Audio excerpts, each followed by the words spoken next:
Hello and welcome to Silent Creativa. The last time you saw this girl, we just finished her makeup and her eyes, and today I would like to focus on her clothing. For most of the patterns, I followed the same technique as in my pattern making video.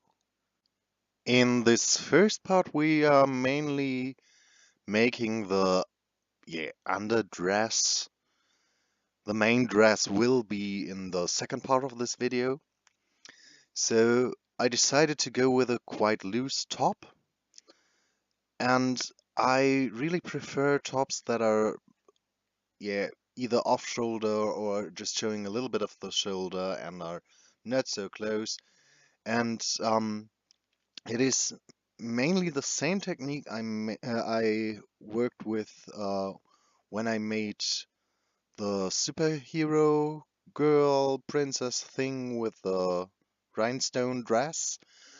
You measure the length of the arms, the length of the body, and then you make it quite wide shaped squares, and just where the arm hole will be or where the sleeve will meet the body, um, you cut everything at an angle. And then you sew the arm or the sleeve onto the body. And the opposite parts that are a little bit shorter will be the front and the back of the top. So when everything was sewn together, I first made the hems, because on this scale it's quite difficult to do the hems afterwards when you want to sew it at the sewing machine. With a second stitch line at the sleeves, I secured a elastic band that we can gather the sleeves later into some ruffles.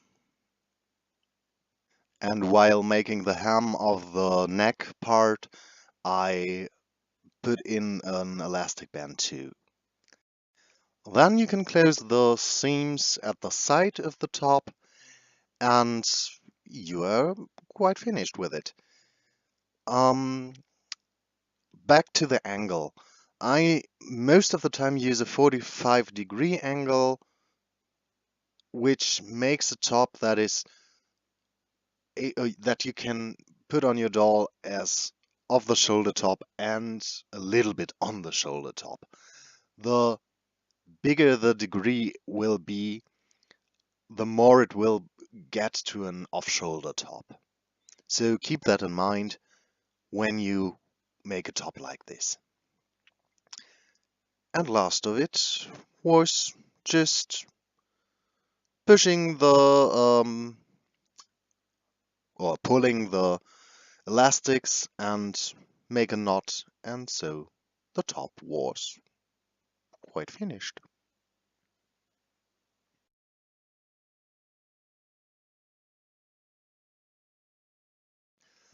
For the petticoat thing, I measured where I want it to be and cut a piece of fabric that is quite long and double the doubled the length. And I made a second strip of fabric, which was, I think, 6 centimeters shorter. And then I folded both of them in half and secured them onto each other and then stitched them together with a zigzag stitch. While I was using some yarn to act as a help to gather everything to make the ruffles. Yeah, and to finish this part, I measured the waist and made a waistband by just cutting a square which has the length of the waist and adding it to the top of the skirt, sewing everything together and give it a bit of lacing so that you can close it.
And now it's time for the main dress. And yeah, I decided to make it up with some boning and it's always quite difficult to do this in this size.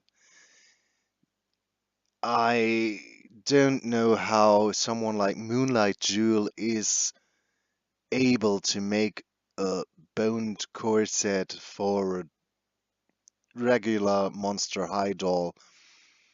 I had my problems even with this size, and I really don't know how she is able to do things like that. Maybe it's just witchcraft, which is a kind of craft too. Yeah. Anyway, um, for the pattern, I used the very form-fitting pattern I made by using the tape method. And yeah, just cut the top part where I want the hemline to be, and then made the darts and stitched the sides and the front together, left open the back because there was the part where I would like to lace it, made the inner part, and after all of this was done, I stitched the two parts together, turned it inside out, and made the channels for the boning, which I made with aluminium wire because I want this to be quite flexible. Though the doll won't move, it won't bend in any weird direction. What it will do when you make something like this for a human. There you really need the real boning, but for a doll, I think it's okay to use something that is still bendable, but will hold it in shape.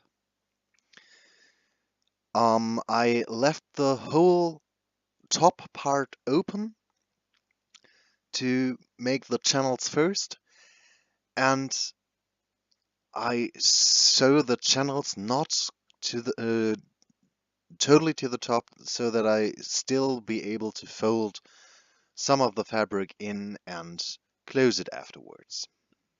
I hope this is understandable what I mean with this.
Just for the look, I made two stripes of fabric and added them onto the top hem of the corset by just sewing them onto the back and front part and leaving everything that was armhole thing out, and leave it a little bit looser there to get something like the illusion of sleeves or straps, or but they are really just